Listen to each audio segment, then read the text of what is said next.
The roots of 2kx square plus 5kx plus 2 is equal to 0 are equal if k is equal to. Now, the condition for roots being equal is delta is equal to 0. That is, b square minus 4ac is equal to 0. That means b square should be equal to 4ac.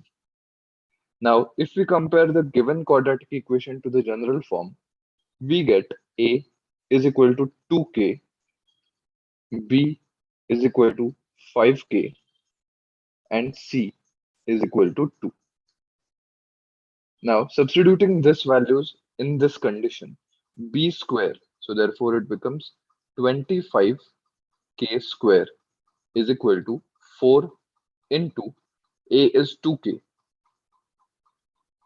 and c is 2. Okay, so therefore we have here k gets cancelled out. So therefore k comes out to be 16 upon 25.